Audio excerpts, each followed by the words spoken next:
À côté de son âne, sur un sentier de terre, un très vieil homme marche, pieds nus dans ses sandales. Et c'est en Palestine, et ça n'est pas hier, non c'est ce matin même, dans les collines pâles. Regarde bien, dit-il, cette route qui passe à 2 pas large et lisse, et s'en va où je vais. Elle n'est pas pour moi, ni pour ceux de ma race. À des chemins d'exil, nous sommes condamnés, à des chemins pierreux, par la loi des soldats, qui font une prison de mon pauvre pays, qui bâtissent des murs et ne me laissent pas aller jusqu'à mon champ, tirer l'eau de mon puits.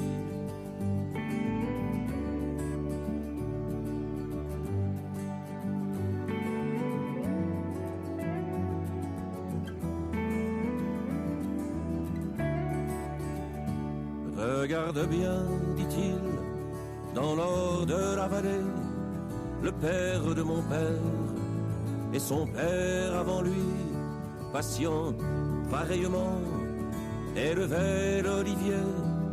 J'ai fait ce qu'il faisait, mon fils m'aurait suivi, mais bardé de fusils, des flammes plein les yeux, des hommes sont venus, implacables, hurlant, cette terre désormais nous appartient, va-t'en. Voici l'étranger, le malvenu, le gueux. Regarde bien, partout monte leur forteresse, où que le regard porte, blanche sur le ciel bleu, le fou qui s'en approche, il le tue, il le blesse. À croire que le soleil et le vent sont à eux.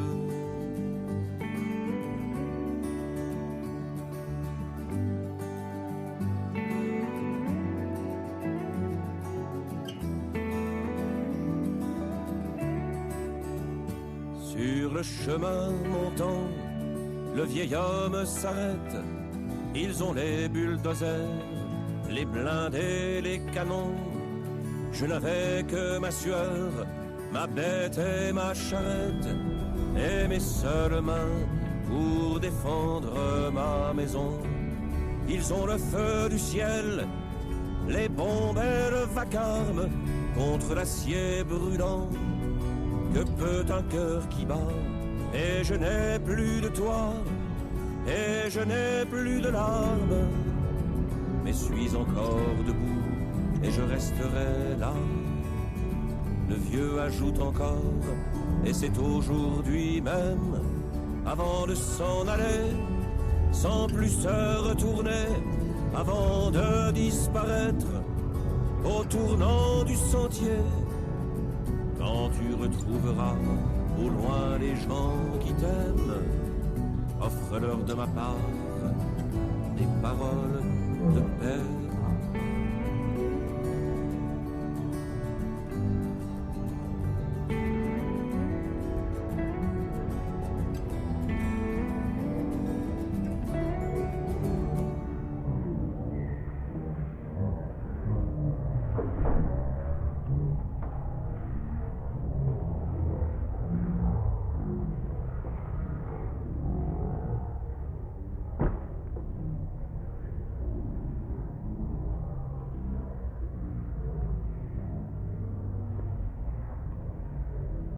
J'y suis venu un certain nombre de fois, et puis surtout vous voir nombreux, parce que c'est en effet un acte de mobilisation, au-delà même des manifestations du samedi.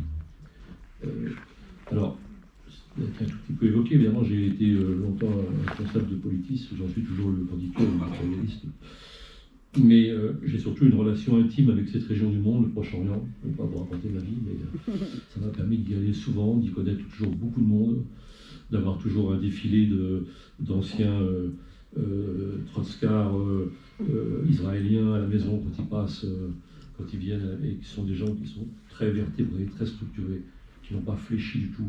Le 7 octobre ne les a pas fait changer de position. et c'est toujours très plaisant de voir qu'il y a ces îlots de résistance morale et intellectuelle, des îlots parce qu'ils sont malheureusement très, très isolés. Alors, le récit médiatique, celui dont on est gavé dans les télévisions, mais ici, avec des variantes, hein. La presse écrite est différente. Hein. Je vous encourage parfois à lire Le Monde. Il y a évidemment des gens qui connaissent bien la région et qui sont tout à fait pertinents. Par contre, les télévisions, puisque malheureusement on s'informe beaucoup avec les télévisions, sont un désastre, souvent un désastre. Je ne parle même pas de CNews non plus, et même de meilleure réputation. Le récit donc qui domine, c'est le 7 octobre et avant rien. C'est-à-dire que là a surgi quelque chose d'inexplicable, si ce n'est la violence inhérente probablement aux musulmans, aux arabes, que sais-je encore, mais sans explication. Évidemment, c'est le premier mensonge majeur sur lequel repose toute l'histoire. Évidemment, ça commence par le fait qu'on a qualifié de terrorisme l'attaque du 7 octobre, et je suis tout à fait d'accord avec Barbara. On ne peut pas dire que ce n'est pas terroriste. On sait maintenant, il y a un rapport de l'ONU, il y a eu des viols, il y a eu des choses, etc. Bon, on peut discuter. Je ne suis pas sûr que ce soit le Hamas qui fait ça. Enfin, les portes sont ouvertes, beaucoup de gens ont foncé, il y a eu des choses épouvantables qui ont été commises. Et moi, de toute façon, je n'ai pas craint de qualifier le Hamas de terroriste il y a déjà bien longtemps, en 1996, quand il y a eu la grande campagne de l'attentat. Et ça ne change rien, à mon avis. Ça ne change rien, disons, aux causes du conflit et à la responsabilité première d'Israël. En 1989, je ne me souviens plus très bien de la date exacte, mais je crois que c'est ça, j'étais en reportage là-bas, j'étais allé à Ramallah. À l'époque, Ramallah, c'était le siège de l'administration civile israélienne. Et vous savez qu'en Israël, quand on dit civil, c'est souvent militaire. Il siégeait à la Moukata, là où ensuite l'autorité palestinienne et Arafat se sont installés. Et j'avais interviewé le responsable de l'administration civile, qui, j'étais pas à Politis, peut-être que ça, l'explication, j'étais dans l'agence de presse, et avec une tranquillité débonnaire, il m'avait expliqué comment ils allaient favoriser le Hamas pour casser les reins de l'OLP. 1989. Hein. Donc le Hamas était groupusculaire, il existait depuis 1987, on était en pleine première intifada. Donc vous voyez que ça vient de loin. Hein. Alors, et ça s'est propagé en permanence. En 2018, devant le Likoud à la Knesset, devant le groupe Likoud à la Knesset, Netanyahou a redit que le Hamas était la meilleure garantie d'empêcher à jamais l'existence d'un État palestinien. Et Smotrich, l'un des hallucinés dirigeants colons, l'a répété quelques semaines après. Donc c'est une doctrine qui est ancienne, qui a eu sa continuité. Alors je ne dis pas que les travaillistes, Rabin et Peres, n'ont pas soutenu le même genre de thèse, puis Rabin, on ne sait pas ce que ça aurait donné. Mais toujours est-il que la connivence, à mon avis, est d'ailleurs objective. Je ne pense pas que le Hamas, en tant que tel, ait été complice d'Israël, en tout cas consciemment. Ça vient de loin. Alors, rien avant le 7 octobre, évidemment non. Et je vais quand même un tout petit peu, et vous me pardonnerez, faire un détour dans l'histoire. Hein, D'ailleurs, on pourrait vous demander quand est-ce qu'a commencé le conflit israélo-palestinien. Et je pense que vous êtes comme moi embarrassé, parce qu'on peut dire que c'est en 1885, quand il y a les premiers aliyahs qui viennent en Palestine avec des gens qui fuient des pogroms, parce que c'est aussi un conflit de victimes au point de départ, il faut le dire. Hein.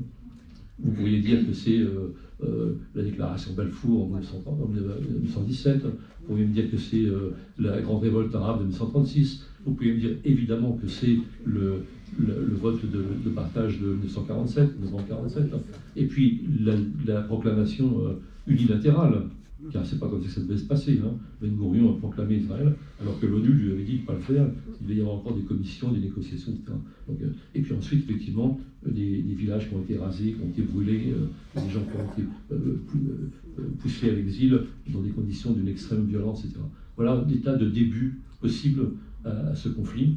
Et puis, il y en a un autre début que je retiens souvent par prudence diplomatique, je dirais, c'est 1967. Pourquoi 67, c'est la guerre des 6 jours. C'est très important parce que c'est le moment où, en effet, les troupes israéliennes rentrent à Jérusalem-Est et en Cisjordanie. Et c'est le moment aussi où vous avez peut-être en mémoire cette image de Moshe Dayan, qui était probablement athée, mais en tout cas laïque, disons, hein, devant le mur des lamentations. Et cette image symbole, c'est la fusion entre le sionisme traditionnel, celui de Ben Gourion, qui n'était pas très religieux, hein, et le sionisme qu'on appelait à l'époque encore révisionniste, qu'on peut dire aujourd'hui de droite et d'extrême droite, et qui venait d'un personnage important qui s'appelait Zev Jabotinsky dans les années 30, en tout cas, bon, qui a donné ensuite Menahem Begin. Ils ont pris le pouvoir en 1977 par les élections, et puis de façon un peu alternative, ils ont conservé, disons, une forte influence dans la politique israélienne, et ils sont à l'origine d'une droitisation, disons, d'Israël, jusqu'à les plus extrémistes qu'on connaît aujourd'hui. On n'en a jamais connu de tel, hein. Ben-Gvir, Smotrich, c'est la lie, disons, de l'histoire. Hein. Donc ces gens viennent, il y a un continuum, disons, de ce sionisme d'extrême droite. Alors, comment ont-ils prospéré? Et là, il faut s'interroger sur la société de la gauche israélienne, qui n'est pas du tout indemne de reproches. Alors, il y a eu les accords d'Oslo, en 1993, etc.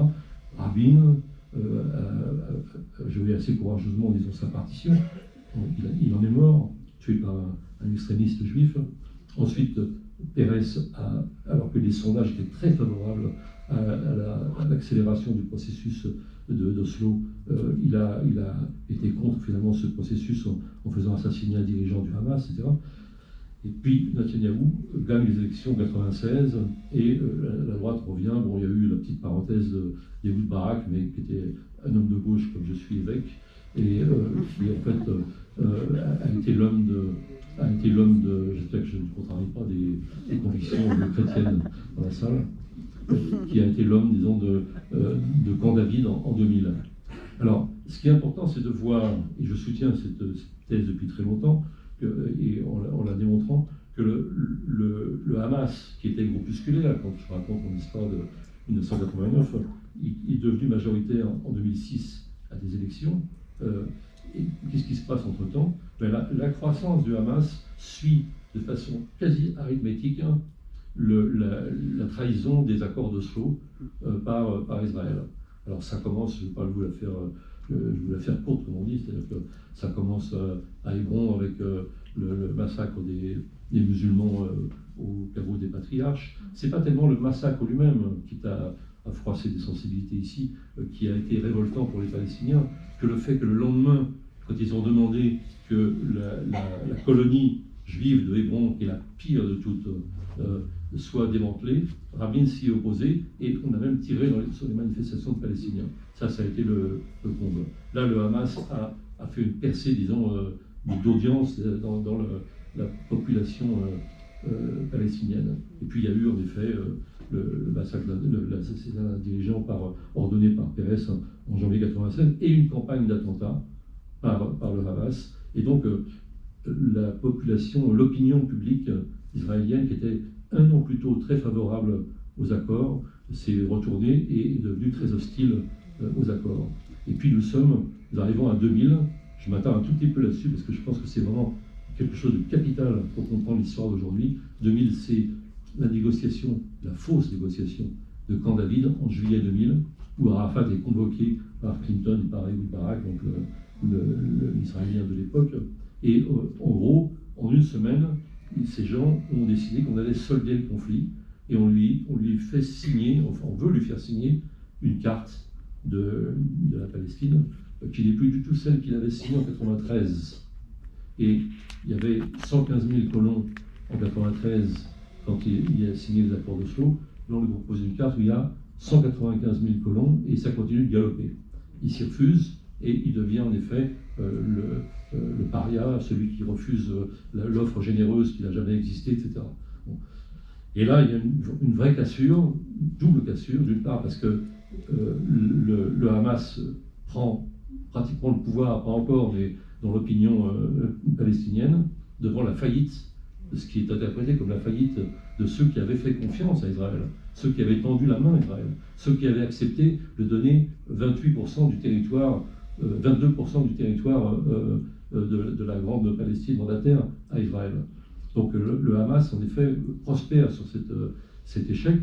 Et de l'autre côté, on voit la grande trahison de la gauche israélienne. Pérez va au gouvernement avec Sharon, qui était l'homme de la droite israélienne de l'époque. On est en février 2001. Donc, et là, on a le paysage politique actuel qui s'est formé, qui s'est constitué. Et on voit très bien comment il s'est décidé progressivement. Donc, la suite, vous la connaissez. Ce qui possède, vous le connaissez peut-être déjà aussi pour beaucoup d'entre vous. Enfin, en 2006, le Hamas décide de se présenter aux élections. C'est très important cette date de 2006 parce que je pense qu'il y a eu une grande conférence du Hamas en mars 2005 qui s'est posé le problème de sa politisation, de sa légitimation politique et du renoncement au terrorisme. Et 2006 se présente, alors grande surprise, il gagne ces élections contre une autorité palestinienne qui est déjà complètement démonétisée. Mais c'est important parce qu'à ce moment-là, qu'est-ce qui se passe? Israël, bien sûr, c'est pas étonnant, mais les États-Unis, l'Union européenne, refusent de reconnaître la victoire du Hamas. C'est-à-dire que là, il y avait vraiment une occasion pour qui aurait voulu la paix, mais ces gens-là ne la voulaient pas, bien entendu, pour qui aurait voulu la paix, il y avait une occasion de négocier avec le Hamas qui revendiquait une sorte de légitimation, etc. Il n'a pas eu lieu. On les a renvoyés, disons, au terrorisme. C'est pour ça que le mot ne fait pas peur. Historiquement, c'est ça qui s'est produit. C'est la faute, vraiment, c'est la volonté de ce qu'on appelle la communauté internationale, et évidemment, tous derrière Israël. Et donc, on est là en 2006, 2007, après il y a un affrontement avec le Fatah. Bon. À ce stade, ce que je veux dire qui est capital à mon avis, c'est que ces chiffres que j'ai donnés tout à l'heure sur la croissance de la colonisation entre 1993 et 2000, et qui n'ont cessé de galoper au point qu'on en est maintenant à 700 000 colons en Palestine et à Jérusalem-Est, m'amène à réaffirmer quelque chose qui ne sera peut-être pas contesté ici, mais qui est souvent contesté. C'est un conflit colonial. C'est un conflit à caractère colonial. Même le Hamas n'a pas réussi à en faire un conflit religieux. On voudrait, mais c'est un conflit colonial. Et je me réfère toujours à un grand personnage français qui était Maxime Robinson, et qui, dès 1967, a écrit « Israël, c'est un fait colonial ». Et c'est très important parce qu'il y a le discours qu'on entend en ce moment aujourd'hui, évidemment, le terrorisme, etc. Bon, évidemment, on évacue complètement cette notion. C'est-à-dire que tous les accidents de l'histoire qu'il y a eu entre 1993 et 2000, et que j'ai énoncé ici rapidement, Hébron, je le dis avec l'accent hébreu, je ne sais pas bien, mais enfin Hébron, et l'assassinat de Rabin, et puis les attentats de 87, etc., etc. Ce sont des accidents qui, évidemment, ont joué un rôle très négatif, mais c'est plus que des événements comme ça qui ont tué, disons, toute possibilité de paix. C'est un processus, et c'est le processus colonial, la croissance galopante de la colonisation. Et c'est ça vraiment, s'il y a une seule chose peut-être à retenir de notre rencontre, c'est vraiment ça, quoi. Et on est toujours là-dedans. Et ce qui est évacué quand on dit il n'y a pas d'avant le 7 octobre, c'est évidemment la question coloniale. Alors la question coloniale, elle s'est manifestée de deux façons qu'il faut ici rappeler. Elle s'est manifestée à Gaza. Pas tant que ça, en fait, à Gaza. Hein, parce que je pense que Gaza n'a jamais été un objet de convoitise pour Israël. Hein, quand Rabin disait que ces gens crèvent, partent à la mer. Quoi, hein, les Égyptiens n'en veulent plus, les Israéliens n'en veulent pas. Ce qu'on a appelé les colonies de Gaza, moi je suis allé à l'époque, je les ai vues, les colonies, c'était, moi j'en souriais en disant, c'est plutôt des résidences secondaires. C'est-à-dire que c'était des villas en bordure de mer, très agréable, certainement d'ailleurs de vivre, mais qui était surprotégé par l'armée avec des chevaux de frise, etc. Ça coûtait très cher à Israël. Et donc la fameuse décolonisation d'août 2005, c'est d'une certaine façon une décolonisation d'un colonialisme qui n'existait pas, de certaine façon. Hein. Mais par contre qui a été surmédiatisé et pour diffuser le discours selon lequel, vous voyez, Israël a de bonne volonté, décolonise, etc. Bon. Et donc on a vu des images avec des extrémistes religieux tirés par les cheveux par l'armée israélienne, etc. Bon. Mais donc là on est en 2005. Mais ce qui se passe aussitôt après, qui est complètement évacué, parce que à quoi a servi cette fausse décolonisation? Elle a servi à dire, et on l'entend encore aujourd'hui, à dire, regardez, les Palestiniens, on a décolonisé Gaza, ils nous envoient encore des roquettes, ils sont jamais contents, ils seront jamais contents, ils veulent détruire Israël, voilà quel est leur projet. Or, ce qu'on évacue complètement, c'est évidemment ce qui s'est passé à Gaza dès le lendemain. Dès le lendemain, on a fait construire des murs gigantesques autour de Gaza, ou parfois des barbelés qui n'ont pas résisté au 7 octobre, comme chacun sait, enfin avec des barrières électrifiées, etc. Et tout a été, je veux dire, l'enclave de Gaza a été murée dans tous les sens du terme. On a annulé le projet d'aéroport, on a détruit le port, enfin interdit le port, en tout cas on a limité, je crois, de 27 000 nautiques où ils avaient des droits de pêche à 9 000 nautiques, c'est-à-dire qu'ils ne pouvaient plus survivre avec la pêche qui était quand même une activité majeure pour la population de Gaza, plus, disons, des privations d'électricité, d'eau, etc. Bon, voilà. Et pendant cette période, et là je rejoins ce qu'a dit tout à l'heure Barbara, en effet, qu'est-ce qui s'est passé? Ben, il s'est passé que les Israéliens ont pensé que c'était terminé. En gros, à Gaza, on était tranquille, et Netanyahou a tout fait pour, puisqu'il est allé beaucoup plus que faire que ce que je disais tout à l'heure. Il a financé avec les dollars du Qatar, et avec une autorisation qui ne pouvait passer que par Israël. Il a financé grassement, disons, le Hamas, en pensant à la fois les acheter, mais aussi en pensant qu'il avait là le meilleur ennemi possible, entre guillemets, hein, pour un mouvement qui était contre la paix, qui avait été contre les accords d'Oslo, et pour décrédibiliser complètement l'autorité palestinienne qui a mis du sien, hein, pour décrédibiliser. Il faut dire ce qu'il est. Et quand on va en Cisjordanie maintenant, ou quand on rencontre Mahmoud Abbas, qui est arrivé encore il y a quelques années, son seul discours, c'est la coopération sécuritaire avec Israël. Hein, c'est tout. Donc, c'est faire la traque aux jeunes qui se révoltent contre l'occupation. Donc, un enseignant de l'Institut de Naplouse me disait il y a quelques années, t'es français, tu vas comprendre, pour nous c'est Pétain.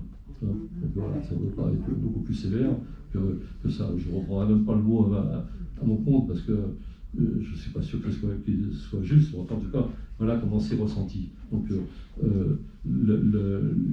l'histoire de la dégénération, de la déchéance plutôt, de l'autorité palestinienne, elle est là, et en même temps que la croissance et le développement du Hamas. Tout ça est une fabrication d'Israël. C'est une fabrication pas au sens, c'est pas un Lego, hein, mais c'est une fabrication politique de longue haleine, avec évidemment la décrédibilisation des accords de paix, la décrédibilisation des accords d'Oslo et la montée en puissance de la colonisation. Voilà pour ce qui est de Gaza. Et évidemment, les gens étouffaient à Gaza, étouffaient dans les conditions. Alors même s'il y a eu, en effet, il y avait un certain peu à peu, ils ont autorisé un certain nombre de travailleurs à venir travailler en Israël, mais très peu. Hein, et la vie quotidienne à Gaza était un enfer, et les libertés n'existaient pas, etc. Sans compter que le Hamas était très, très oppressif aussi, il ne faut pas l'oublier. C'est-à-dire que pour les femmes et pour tous ceux qui revendiquaient des libertés de penser et d'agir, il avait aussi une très lourde responsabilité, mais qui était la conséquence de ce cloisonnement, cet enfermement. qui étaient provoquées par Israël. Du côté, alors je disais donc, il y a pas, à mon avis, il n'y a pas de convoitise coloniale.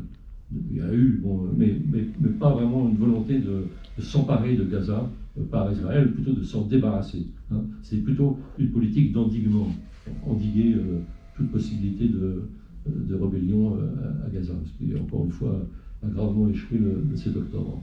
En revanche, l'objectif sioniste, je dirais, du sionisme historique, c'est la Cisjordanie et c'est Jérusalem. C'est là qu'il y a les symboles des religions et les colons depuis toujours, enfin les théoriciens et maintenant les praticiens de la colonisation ont toujours voulu aller jusqu'au Jourdain, c'est-à-dire conquérir tout le territoire de la Méditerranée au Jourdain, voire pour certains d'entre eux au-delà. C'est que certains pensent à la Jordanie. Hein, donc, vous voyez que les ambitions ne sont pas limitées. Là, et donc, la volonté, c'est une volonté vraiment annexionniste des territoires de Cisjordanie et de Gaza. Et c'est en mouvement. C'est en cours, si j'ose dire, hein, même si les mots n'ont pas été prononcés. Mais avec Trump en particulier, on était pas loin d'un mouvement. Il faut voir la carte du grand projet de Trump sur la Cisjordanie. C'est vraiment, il accordait une sorte d'autonomie uniquement aux villes palestiniennes encerclées, et pour le reste, c'était Israël et une sorte d'annexion, et avec des villes qui auraient été sous contrôle. Alors, je ne parle pas de terrorisme, enfin, je parle de terrorisme pour le Hamas et j'en parle aussi pour Israël avec ce qui se passe actuellement à Gaza. Mais s'agissant des mots qui sont importants, je me suis allé aussi à parler de fascisation du gouvernement israélien. Et j'attire votre attention là-dessus. C'est même pas à propos de Gaza, parce que quand on connaît ce que furent les guerres coloniales, y compris ce que fait la France en Algérie, les villages brûlés, etc., la violence extrême, la destruction à caractère génocidaire, je pense qu'on peut aussi dire le mot, hein, à Gaza, à proprement parler, pour moi, ça ne correspond pas à la définition du fascisme, ça correspond à la définition d'une violence coloniale extrême, raciste, épouvantablement raciste.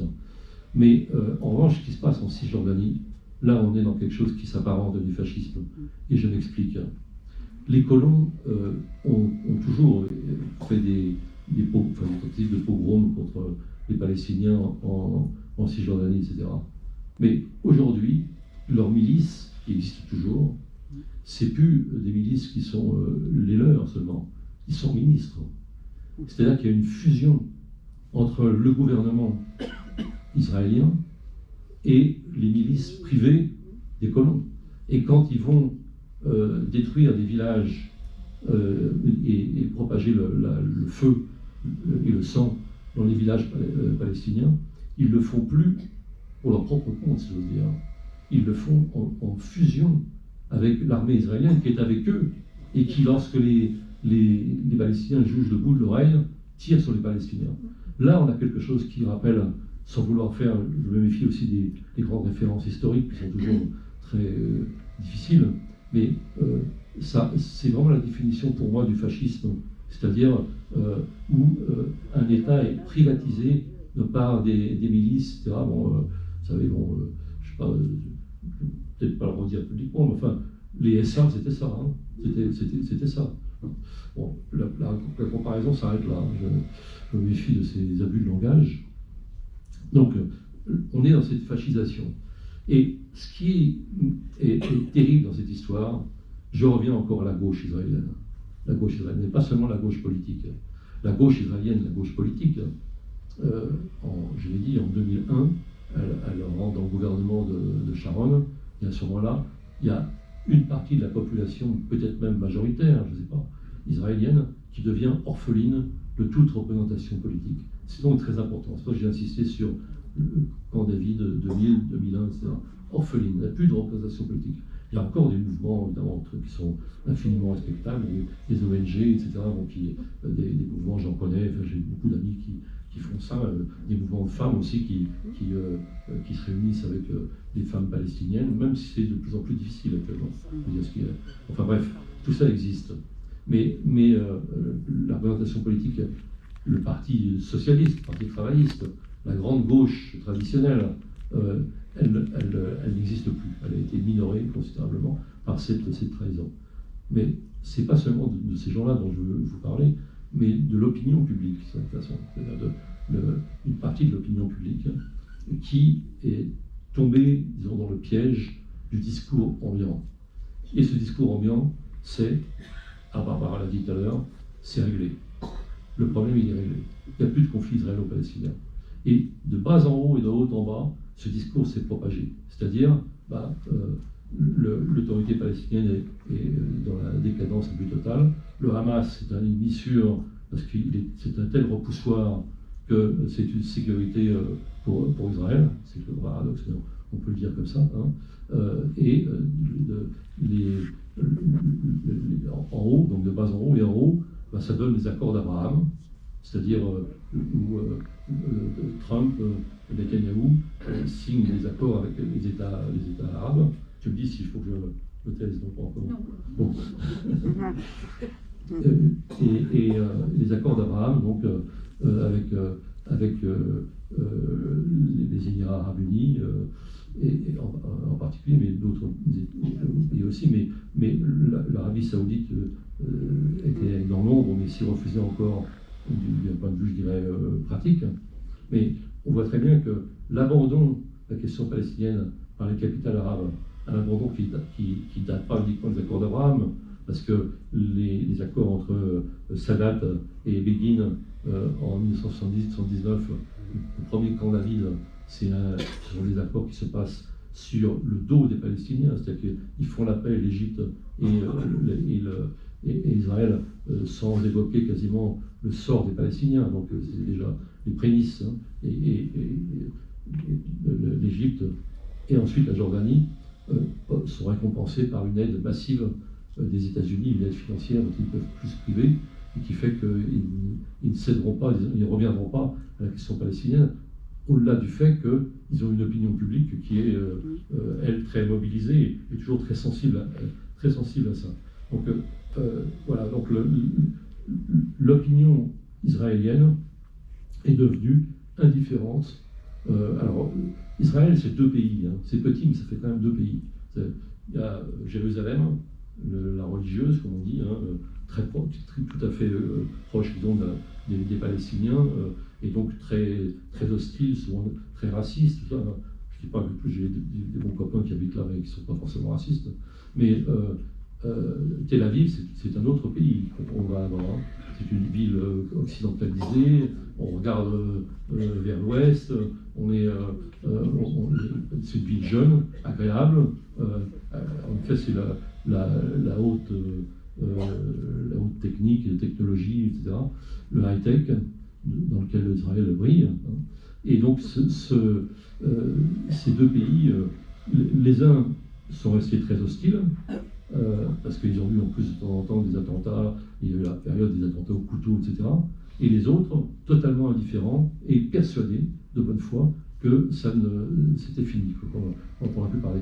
Le problème, ils savent très bien qu'il n'était pas traité, comme a dit Barbara tout à l'heure, mais qu'il était réglé par une sorte d'obsolescence, hein, qui était l'écrasement moral des Palestiniens. Et c'est vrai que le 7 octobre, c'est la faillite de ce discours, Et moi, je n'étais pas le seul, mais je fais partie de ceux qui disaient toujours, dans un désert, que la centralité du problème palestinien existait toujours. Et à l'époque, effectivement, il y a seulement un an, ça paraissait risible de le soutenir.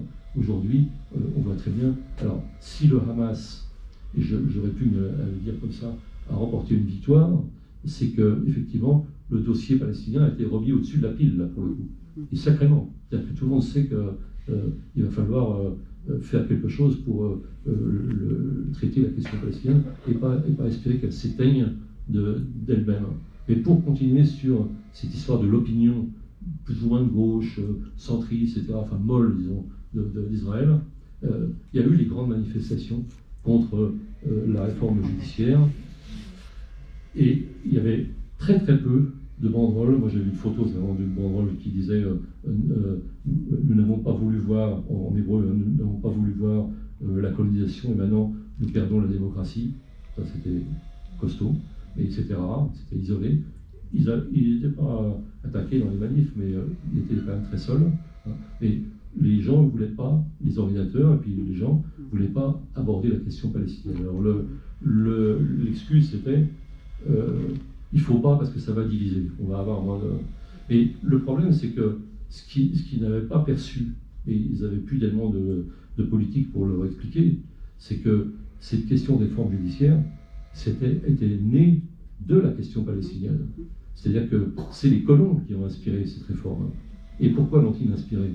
Parce que voulant annexer la Cisjordanie, ils savaient qu'ils pouvaient se heurter à cette Cour suprême qui est ambivalente et qui parfois en effet prend des décisions en droit, parce que c'est quand même des juristes, etc. Et qu'à plusieurs reprises, ils s'étaient heurtés à cette Cour suprême. Donc il fallait la rétrograder, disons, dans ses prérogatives, en faire l'objet, disons, de l'exécutif, un exécutif dominé par Netanyahou et les colons. Et donc la réforme judiciaire, elle venait exactement de là. Donc ça n'aurait pas été difficile, ce que je dis un petit peu creux, mais ça n'aurait pas été difficile de comprendre qu'il fallait évidemment intégrer la question palestinienne à ces manifestations. Ça n'a pas été le cas. Et le 7 octobre, en effet, pour cette population en particulier, c'est un réveil extrêmement brutal, extrêmement violent, avec en plus une amertume, parce que beaucoup de ces gens-là sont des gens plutôt de gauche, qui étaient plutôt pas de leur initiative quand on leur posait la question pour la paix, donc, et là pourquoi nous, etc. Donc les kibboutz. Bon, alors on pourrait là dire un mot un peu désagréable, y compris à l'adresse de ces gens, parce que je pense que faire des rêves partis à 2 km de Gaza, c'est quand même, dans le meilleur des cas, inconscient, dans le pire des cas, indécent. Hein, parce que, alors je n'excuse pas les massacres dont ils ont été victimes, mais enfin, ça paraît un peu, en effet, d'une totale inconscience. Et ça explique bien que pour ces gens, ça n'expliquait plus, ça n'existait plus, le conflit n'existait plus. Voilà. Alors, j'en viens, ici il me reste encore quelques minutes, mais absolument. On n'en est qu'à 33. Oh, ça va. Encore 10. Bon, donc, aujourd'hui... C'est pour t'enregistrer, pas pour te minuter. Hein. Bon, mais je vois aussi l'heure. Aujourd'hui, que se passe-t-il à Gaza notamment? D'abord, pas à Gaza, en Cisjordanie, j'insiste là-dessus parce que c'est le véritable enjeu. Pendant qu'on a les yeux tournés évidemment et effarés par ce qui se passe à Gaza, les colons colonisent à la hussarde, c'est-à-dire avec l'armée derrière eux, etc. Et jamais la colonisation n'a été aussi rapide qu'actuellement en Cisjordanie. On attaque des villages, etc. Donc et il y a eu, il y a une quinzaine de jours, quelque chose que vous avez vu, ça a été rapporté quand même, non pas dans les médias audiovisuels, mais dans la presse écrite. Et il y a eu un meeting, le meeting de la victoire. Le meeting de la victoire. Les colons ont fait un meeting pour fêter la victoire du 7 octobre. La victoire du 7 octobre. Alors ça peut paraître paradoxal, mais ils ont vécu ça comme un véritable effet d'aubaine. Et mon ami Sipel, que vous connaissez sans doute, que vous auriez intérêt à inviter un de ces jours aussi, était en Israël à ce moment-là. Il est allé dans les colonies et il disait que les gens font la fête après le 7 octobre. Parce que là, effectivement, c'était l'effet d'aubaine, ça ouvrait les portes d'une colonisation sans retenue, plus personne ne s'occupait d'eux. Il y a eu quelques réprimandes de la part de Biden, etc., mais évidemment sans conséquence. Et donc, ils ont vu vraiment leur heure arriver. Et donc, ça s'appelait la fête, le meeting de la victoire. Hein. Donc j'avais écrit moi dans Politis, ces gens dansent sur les morts. mais il danse sur les morts, pas seulement palestiniens, y compris sur les morts israéliens. Donc, et on voit donc l'extraordinaire cynisme, tout ça. Donc voilà ce qui se passe actuellement encore en Cisjordanie. Et que se passe-t-il à Gaza? Alors je ne vais pas vous en parler très longuement, parce que ça, tout le monde est malheureusement édifié sur ce qui se passe. J'ai parlé tout à l'heure de tendance génocidaire, je ne sais pas si on prend une précaution de langage, mais quand on empêche l'eau potable de rentrer, quand on empêche les purificateurs d'eau, qu'on détruit les hôpitaux, etc., qu'on voit des enfants qui sont atteints de famine, comme ce qu'on voit parfois dans des pays où c'est le climat ou des épidémies qui l'imposent, mais là c'est le gouvernement israélien qui en décide, donc c'est particulièrement épouvantable. Mais il se passe des choses quand même tout à fait étranges. Ce que vous avez vu, c'est largage de parachutes de vivres par l'aviation américaine. Pendant ce temps-là, il y a 150 camions qui attendent à la frontière de Rafah. Voilà. Et les États-Unis, donc, apparemment, n'ont ou pas le pouvoir, ou pas le vouloir d'obliger Israël à ouvrir Rafah et faire rentrer les camions. Et ils payent, disons, leur tribut à leur propre lâcheté avec ces parachutes, qui sont très inefficaces. D'abord parce qu'ils sont très peu en vivres, certains tombent dans la mer, et ils sont en plus très dangereux de la vie même des ONG, parce qu'évidemment, à parachutage, les gens se précipitent, etc. On l'a vu d'ailleurs, là c'était autour d'un camion, que Israël ne se prive pas de tirer dans le tas quand il y a un regroupement, etc., faisant des cartons, alors que sans aucune raison, parce que là, c'est pas le droit d'Israël à se défendre, si j'ose dire. Donc les Américains font ça. Et ils ne font pas grand-chose d'autre, ils négocient au Caire, ils ne forcent pas la main du tout de Netanyahou. Bon, c'est un fait que Biden déteste Netanyahou, ça c'est vrai. Et qui aime Netanyahou? Pas vraiment, même les Israéliens n'aiment plus beaucoup. J'avais beaucoup aimé. Non, mais Netanyahou, il est captif, j'ose pas dire otage, mais captif des colons, je veux dire. Mais il est captif. En même temps, idéologiquement, il n'est pas très éloigné d'eux. Ces colons ne le contrarient pas vraiment. Ils lui permettent de réaliser à bon compte son projet ultra-sioniste, qui est le sien depuis si longtemps, mais qu'il n'osait pas énoncer il y a encore quelques mois, et qui maintenant est le fait des colons derrière lesquels il est, etc. Et il joue sa carte. Alors, on peut faire un petit détour par le rôle de l'individu dans l'histoire, si vous voulez, parce que c'est vrai qu'il joue un grand rôle, parce qu'il est la cible aujourd'hui des tribunaux pour des différents faits de corruption. Et c'est vrai que si les colons le lâchent, il perd le pouvoir illico et il se retrouve devant la justice qui ne lui fera pas forcément de cadeau là, maintenant, dans l'état actuel des choses. Hein. Donc là, il joue son destin personnel. Mais bon, donc il y a malheureusement un blocage. Mais les Américains, que font-ils?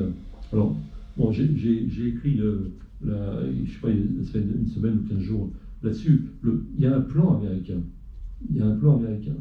Qui est tout à fait cynique. C'est-à-dire qu'en gros, il faut laisser faire Israël. Alors le slogan, c'est éradiquer le Hamas. Bon, ils ne vont pas éradiquer le Hamas. Ils vont détruire son appareil militaire, ça va déjà être pas mal fait. Ils espèrent avoir comme trophée l'arrestation d'un des principaux dirigeants militaires du Hamas. Ils n'auront pas les dirigeants politiques qui sont au Qatar, qui sont maintenant au Caire à négocier. Donc, et puis de toute façon, ils ne tueront pas une idée. C'est-à-dire que cette idée, elle se reconvertira autrement, avec le Hamas, ou sans le Hamas, ou avec d'autres. Et espérons sans, d'ailleurs, s'il pouvait y avoir mieux. Mais enfin, en tout cas, ils n'aboutiront pas. Mais il attend au maximum Netanyahou, il espère gagner du temps, parce qu'il atteindre l'autre rive. L'autre rive, c'est quoi? C'est l'élection de Trump au mois de novembre. Donc, il va y avoir quelqu'un qui va être totalement acquis, etc. Bon. En attendant, le plan américain de Biden, c'est quand même d'aller un peu plus vite, parce que lui, il n'a pas tellement intérêt que ça aille jusqu'au mois de novembre. Il n'a même pas du tout intérêt à ce que ça dure trop longtemps maintenant, parce que il est en train de perdre, disons, potentiellement des élections dans des États qui vont être très indécis, où les Noirs et les Arabes et les jeunes des campus qui sont très mobilisés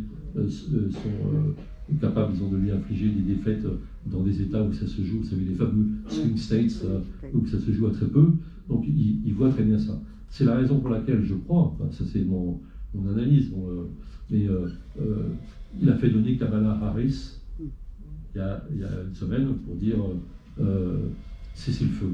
Ce qui est extraordinaire, puisque une semaine avant, les États-Unis avaient posé leur veto à une résolution qui disait cessez le feu. Donc on voit bien l'incohérence totale, et je pense qu'entre les deux, il y a en effet cette mobilisation aux États-Unis des jeunes, des Noirs, des Arabes, un peu des Latinos, mais les Latinos sont un peu ambigus, il y en a aussi beaucoup qui sont très trumpistes. Enfin bref, en tout cas, il y a une menace électorale pour Biden. Et donc là, cessez le feu. On va voir ce qu'il va faire, mais s'il va aller plus loin, parce que c'est très facile. Il donne 3,5 milliards de dollars par an, rien que pour le militaire à Israël. Et aujourd'hui, je disais l'autre fois, le ciel de Gaza a tendance à devenir américain, entre les parachutes avec les vivres et les bombes qui sont américaines, qui arment l'armée israélienne. Donc voilà. Après ça, il y a un plan qui est assez filandreux, mais que je crois, donc on va voir se dessiner dans les semaines ou les mois qui viennent. C'est par petites touches. Kamala Harris, elle n'a pas fait que déclarer ce qu'on sait penser le feu. Elle a aussi reçu à la Maison-Blanche Benny Gantz, qui est l'ennemi juré de Netanyahou, qui est dans le cabinet de guerre, et qui est l'homme dont tous les sondages disent qu'il devrait être le successeur de Netanyahou. C'est un partenaire pour les États-Unis, disons, et qui serait plus souple pour la suite. Et puis, le gouvernement palestinien a démissionné. Shtayeh, le Premier ministre, a démissionné. Donc tout ça, à mon avis, est quand même coordonné. Et on va chercher quelqu'un d'autre. Et le quelqu'un d'autre, ils l'ont trouvé. Et là, en accord avec Israël, ils ont trouvé ce personnage qui s'appelle Mohamed Darlan. 3 minutes, bon, ça ira. Je n'irai pas jusque-là. Mohamed Darlan, dont ils envisagent de faire, disons, l'interlocuteur. Alors évidemment, il y a des interlocuteurs qui sont moins fréquentables pour Israël et pour les États-Unis. On pense tous à Barghouti, il y en a même d'autres qui sont en prison. Et là, il n'est pas question de les libérer. Par contre, Darlan, il vit aux Émirats Arabes Unis. Il est le conseiller de l'émir. Il a été le promoteur à Abu Dhabi des accords d'Abraham. Donc on voit que c'est quelqu'un qui était proche de Trump et de ça. Donc ça fera un représentant palestinien formidable. Et donc tout ça se dessine, vous voyez, on va essayer de le promouvoir. Et alors en attendant, on attend que les bombes s'arrêtent. C'est-à-dire qu'on ne veut pas trop. Israël a le droit de se défendre, n'est-ce pas? Donc 30 000 morts, 40 000 morts, etc. Puis à un moment donné, on va leur dire bon, on vous a laissé faire, on a été très gentils, ce qui est en effet. Et maintenant, il faut passer à un État, à une solution à 2 États, renégocier, etc. C'est ce qui se dessine. Je ne crois absolument pas à l'issue, mais là, bon, on peut toujours le pire, le meilleur, parfois j'allais dire du pire, mais je n'y crois pas du tout pour une bonne raison, c'est que ce qui n'a pas été possible avec 100 000 colons, le serait-il avec 700 000 colons? Alors, c'est possible en théorie, mais il faudrait que les États-Unis tapent sacrément du poing sur la table pour obliger Israël à décoloniser tout ou partie de ces colons. Donc on peut imaginer que ça va être une nouvelle arnaque, qui aura à la fin un processus de paix, vous savez. Et puis Israël est expert pour pourrir le processus de paix. Ça dure, Shamir disait un jour, les processus de paix, j'adore ça, surtout quand ils durent 1000 ans. Et là, on est exactement dans ce type de processus qui risque de s'enclencher. Bon, voilà, j'ai un tout petit peu fait le tour.